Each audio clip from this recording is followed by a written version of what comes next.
Irmãos e irmãs, vamos a mais um momento da liturgia da palavra que eu transmito sempre nas minhas mídias digitais. Paulo Roberto Maciel. Maciel é o endereço geral. Você pode ir também ao YouTube, Instagram, Facebook e blog diretamente. É só digitar repórterpaulomaciel.blogspot.com ou @Paulo Roberto Maciel 6 ou ainda @Paulo Roberto Maciel 7919. Neste vídeo, a liturgia dominical, a liturgia do dia de preceito do católico. Domingo é o dia do Senhor, dia que Jesus ressuscitou. Então vamos à leitura da palavra e também a reflexão, a meditação, a explicação dos textos. Liturgia referente ao dia 14 de junho de 2026, domingo, 11ª semana do tempo comum, no ano litúrgico A. A cor dos paramentos litúrgicos é verde. No rito temos a missa própria, com glória eu creio, prefácio do domingo. A primeira leitura é a leitura do livro do Êxodo, capítulo 19, versículos do 2º ao 6a. Naqueles dias, os israelitas, partindo de Rafidim, chegaram ao deserto do Sinai, onde acamparam. Israel armou ali suas tendas defronte da montanha. Moisés então subiu ao encontro de Deus. O Senhor chamou do alto da montanha e disse: assim deverás falar à casa de Jacó e anunciar aos filhos de Israel: vistes o que fiz aos egípcios e como vos levei sobre asas de águia e vos trouxe a mim. Portanto, se ouvirdes a minha voz e guardardes a minha aliança, sereis para mim a porção escolhida dentre todos os povos, porque minha é toda a terra. E vós sereis para mim um reino de sacerdotes e uma nação santa. Palavra do Senhor, graças a Deus. Olha que palavra bonita do Senhor aqui no livro do Êxodo 19, versículos de 2º ao 6a. Agora é o Salmo responsorial, Salmo 99 na Bíblia Vulgata ou 100 na Bíblia de Jerusalém. Versículos 2º, 3º e 5º, refrão 3º C. Nós somos o povo e o rebanho do Senhor. Repitamos: nós somos o povo e o rebanho do Senhor. Aclamai o Senhor, ó terra inteira.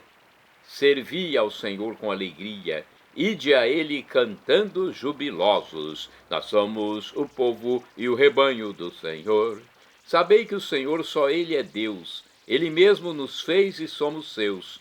Nós somos seu povo e seu rebanho. Nós somos seu povo e o rebanho do Senhor. Sim, é bom o Senhor e nosso Deus. Sua bondade perdura para sempre.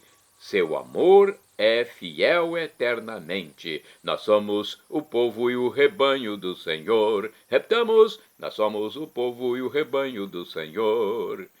Segunda leitura, leitura da carta de São Paulo aos Romanos, capítulo 5, versículos do 6 ao 11. Irmãos, quando éramos ainda fracos, Cristo morreu pelos ímpios no tempo marcado. Dificilmente alguém morrerá por um justo. Por uma pessoa muito boa, talvez alguém se anime a morrer. Pois bem, a prova de que Deus nos ama é que Cristo morreu por nós quando éramos ainda pecadores. Muito mais agora que já estamos justificados pelo sangue de Cristo, seremos salvos da ira por ele. Quando éramos inimigos de Deus, fomos reconciliados com ele pela morte do seu Filho. Quanto mais agora, estando já reconciliados, seremos salvos por sua vida. Ainda mais, nós nos gloriamos em Deus por nosso Senhor Jesus Cristo. É por ele que, já desde o tempo presente, recebemos a reconciliação. Palavra do Senhor, graças a Deus. Agora o Evangelho de Jesus Cristo, escrito por São Mateus, capítulo 9, versículo 36 até o capítulo 10º, versículo 8º. Vamos aclamá-lo e depois proclamá-lo. Aleluia, aleluia, aleluia, aleluia, aleluia, aleluia, aleluia, aleluia, aleluia, aleluia, aleluia. O reino do céu está perto, convertei-vos, irmãos, é preciso, crede todos no Evangelho. Aleluia, aleluia, aleluia, aleluia, aleluia, aleluia, aleluia, aleluia, aleluia, aleluia, aleluia. O Senhor esteja convosco, Ele está no meio de nós. Proclamação do Evangelho de Jesus Cristo, segundo São Mateus. Glória a vós, Senhor. Pelo sinal da Santa Cruz, purificai, Senhor, minha mente, meus lábios e meu coração, para acolher vossa palavra e que ela produza bons frutos na minha vida. Naquele tempo, vendo Jesus as multidões, compadeceu-se delas, porque estavam cansadas e abatidas, como ovelhas que não têm pastor.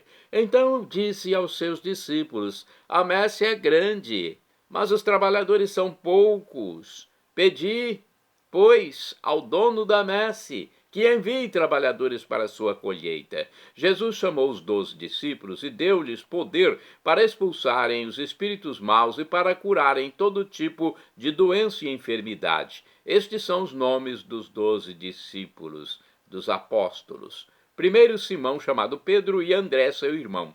Tiago, filho de Zebedeu, e seu irmão João. Filipe e Bartolomeu, Tomé e Mateus, o cobrador de impostos, Tiago, filho de Alfeu, e Tadeu, Simão e Tiago, filho de Alfeu, e Tadeu, Simão, o Zelota, e Judas Iscariotes, que foi o traidor de Jesus. Jesus enviou estes 12 com as seguintes recomendações: não deveis ir aonde moram os pagãos, nem entrar na cidade dos samaritanos. Ide antes as ovelhas perdidas da casa de Israel. Em vosso caminho anunciai: o reino dos céus está próximo. Curai os doentes, ressuscitai os mortos, purificai os leprosos, expulsai os demônios. De graça recebestes, de graça deveis dar. Palavra da salvação. Glória a vós, Senhor. Então, este é o Evangelho, Jesus escolhendo seus apóstolos, mandando irem e falar em seu nome. Eles vão falar no nome de Jesus e curar. Jesus sente compaixão da multidão, pois a vê cansada e abatida, como ovelhas sem pastor. Diz aqui o texto do Frei Robson Luiz Escudella, da Ordem dos Frades Menores.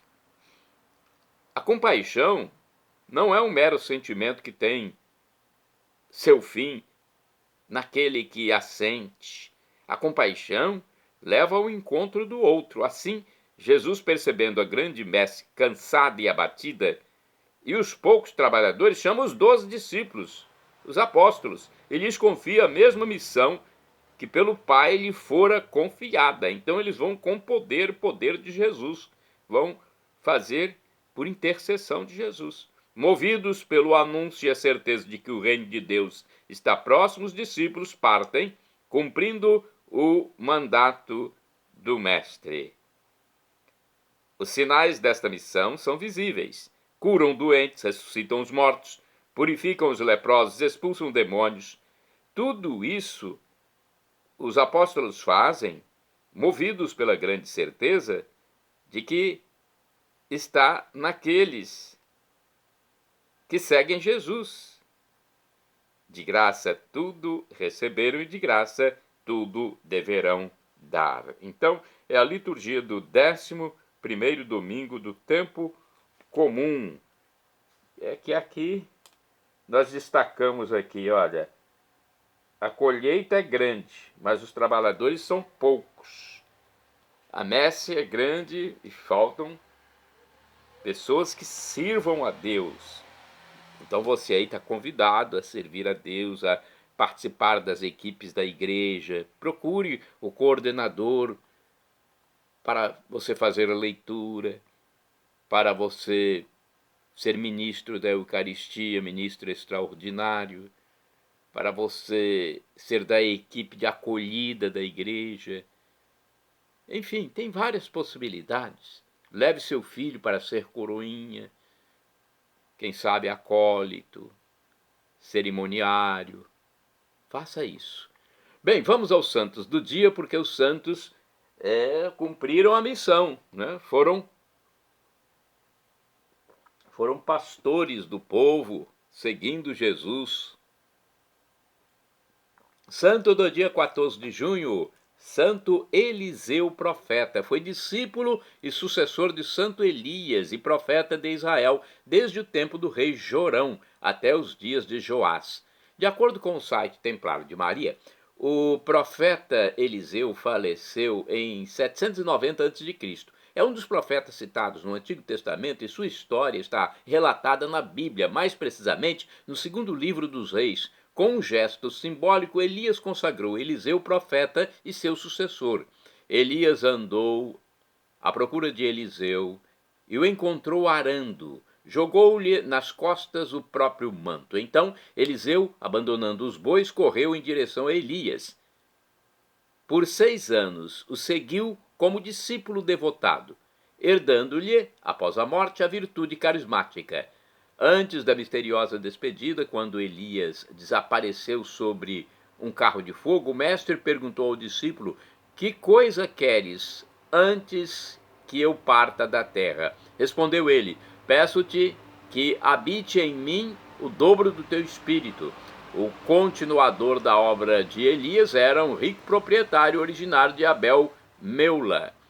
Seu nome tem o significado de bom augúrio, Elisá, que quer dizer Deus salva, bem afinado com a natureza de sua missão desenvolvida sob 4 reis de Israel, Jorão, Jeú, Joacás e Joás, de 853 a 783 a.C. Eliseu acompanhou o exército de Jorão, encorajando o rei num momento difícil, assegurando a chuva depois do grande calor e a vitória, e desvendou a emboscada do rei de Damasco.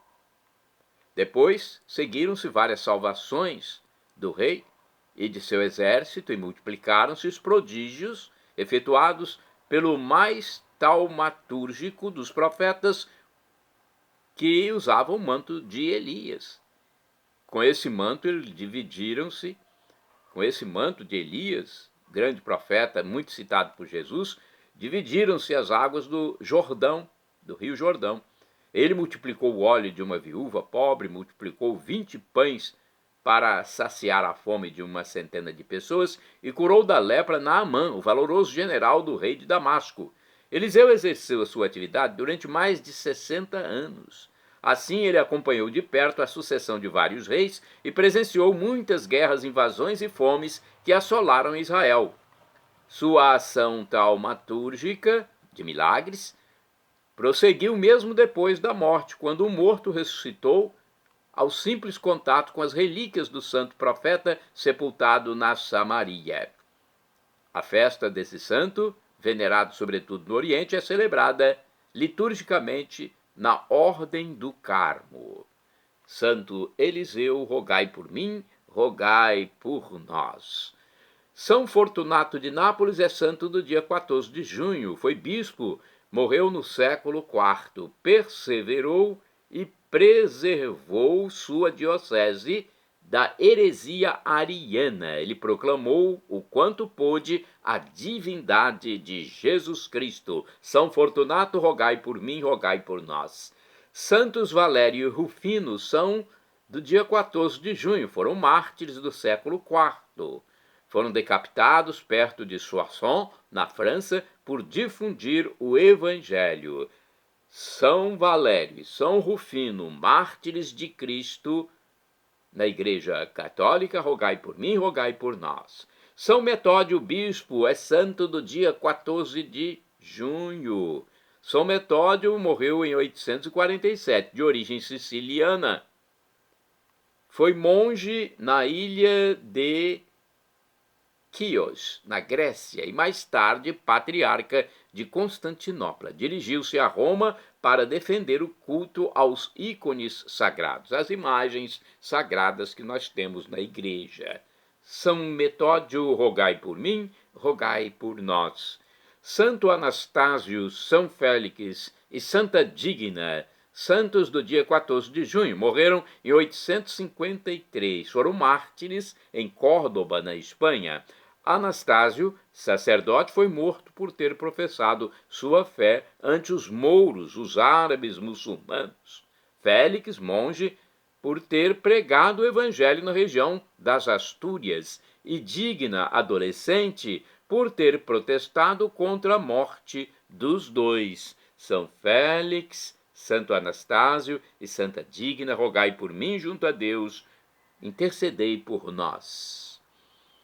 Beata do dia 14 de junho é a bem-aventurada Francisca de Paula de Jesus Inhaxica, uma brasileira que é candidata a santa. Morreu em 1895, filha e neta de escravos no estado de Minas Gerais, no Brasil, que, tendo ficado órfã aos 10 anos, dedicou toda a sua vida à oração e aos serviços aos mais necessitados. De acordo com o site escolainhaxica.org.br, Francisca de Paula de Jesus, conhecido como Inhaxica, nasceu em 1808 na cidade de Santo Antônio do Rio das Mortes, em Minas Gerais. Faleceu em 14 de junho de 1895 em Baipendi, também Minas. Mulher negra e escrava, Francisca foi beatificada pela Igreja Católica em 2013.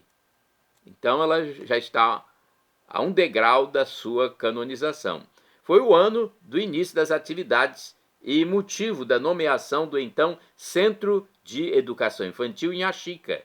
Chica era analfabeta e seu maior sonho era poder ler as Escrituras Sagradas. Dada a devoção fervorosa por Nossa Senhora da Conceição, construiu uma capela para a santa, com a herança deixada pelo irmão na cidade de Baipendi. Dedicou sua vida à oração e também aos pobres e a quem a procurava.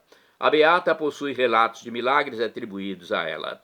Quando fora indagada sobre como as suas obras e conselhos eram tão certeiros e por que ajudava tanto as outras pessoas, respondia com tranquilidade, o que ficou marcado como uma de suas frases mais conhecidas: isso acontece porque eu rezo com fé.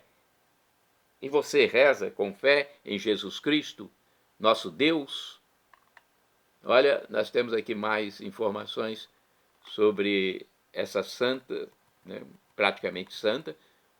Quando eu disse beata, porque falta um degrau, mas praticamente ela será canonizada um dia. De acordo com o site da Comunidade Católica Canção Nova, Francisca de Paula de Jesus nasceu em meados de 1810 em Santo Antônio do Rio das Mortes, distrito de São João del Rei, Minas Gerais. O primeiro registro que se tem de sua vida é o atestado de batismo, em 26 de abril de 1810. Além disso, somente o inventário do irmão da beata, o testamento de Inhaxica e seu atestado de óbito são os registros oficiais da vida da religiosa. No testamento, ela pedia que fossem rezadas missas para o irmão e para a mãe. Francisca se mudou com sua mãe Maria Isabel e com seu irmão Teotônio Pereira do Amaral, 4 anos mais velho que ela, para Baipendi, Minas Gerais. Ela tinha cerca de 8 anos na época. Sua mãe morreu logo que chegaram à cidade, quando Francisca tinha cerca de 10 anos. Ela e o irmão passaram a viver sozinhos. Francisca nunca se casou e passou a viver reclusa na sua casa, somente se dedicando às orações e recebendo pessoas para conselhos. Segundo conta Maria do Carmo Nicolelo Tinho, que foi secretária da Comissão Histórica de Inhaxica. Órfãos, Francisca e Chico. Quer dizer, ela e o irmão foram órfãos, né?